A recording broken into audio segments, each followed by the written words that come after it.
क्या सिर्फ कागज से बनी नाव किसी इंसान को तैरा सकती है? कई लोगों का कहना है कि अगर नाव को बहुत बड़ा बनाया जाए तो वो इंसानी वजन भी झेल सकती है। जो नाव इंसान को लेकर तैरेगी वही जीतेगी पूरे 1 लाख रुपए। चिंटू ने सबसे पहले छोटे लेवल पर टेस्ट किया। उसने अलग अलग साइज के 5 कागज लिए और उनसे नाव बनाई। हर टेस्ट के बाद साफ हो गया कि नाव जितनी बड़ी होती है उतना ज्यादा वजन सह पाती है। पूरा भरोसा लेकर चिंटू जैसे ही पानी में उतरा, मगर प्रयोग असफल रहा। इस बार उसने हद पार करते हुए 10 मीटर लंबी कागज की नाव बनाने का फैसला किया। उम्मीद थी कि अब तो ये जरूर टिकेगी, लेकिन इतना बड़ा कागज बहुत नरम निकला। नाव बनते ही उसका ढांचा ढहने लगा और मदद करते करते लोगों ने उसमें बड़ा छेद भी कर दिया। आइडिया सही था, कमी सिर्फ मटेरियल में थी, इसलिए कागज की जगह हार्ड कार्डबोर्ड चुना गया। इस बार योजना थी करीब 6 मीटर लंबी नाव बनाने की।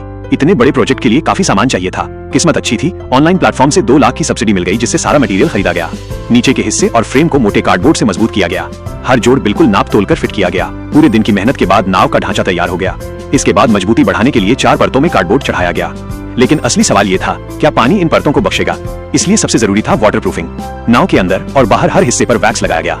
जरा सी गलती भी डूबने का कारण बन सकती थी। ऊपर से सफेद पेंट किया गया और कागज की नाव अब सच में नाव जैसी लगने लगी। दूसरी तरफ बंदर ने बिल्कुल अलग रास्ता चुना। उसने लकड़ी के सांचे बनवाए और उनमें 1000 किलो से ज्यादा कंक्रीट डाली।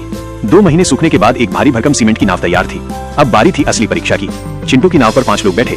नाव धीरे धीरे आगे बढ़ी। हैरानी की बात यह थी कि नाव स्थिर बनी रही। रास्ते में एक मछुआरे को भी बैठा लिया गया। 6 लोग आराम से पानी पर घूम रहे थे। करीब आधे घंटे बाद नाव समुद्र की दिशा में बढ़ने लगी। तभी नीचे से पानी रिसने लगा। साफ था कि कागज की भी एक सीमा होती है। मजबूरी में उन्हें पास के एक अनजान द्वीप पर रुकना पड़ा। सपना बड़ा था, लेकिन हकीकत थोड़ी अलग निकली। समुद्र तक पहुंचना अब नामुमकिन था। अब सबकी नजर थी सीमेंट की नाव पर। वजन था 1 टन से भी ज्यादा। सवाल सिर्फ एक, क्या ये तैरेगी? जब ट्रक से उसे पानी में उतारा गया तो सब दंग रह गए। वो सच में तैर रही थी। दोनों उसमें बैठे और धीरे धीरे आगे बढ़े। मजबूती साफ महसूस हो रही थी, लेकिन तभी मौसम ने खेल बिगाड़ दिया। अचानक तेज बारिश शुरू हो गई। हालात बिगड़ते देख उन्हें चुनौती रोकनी पड़ी।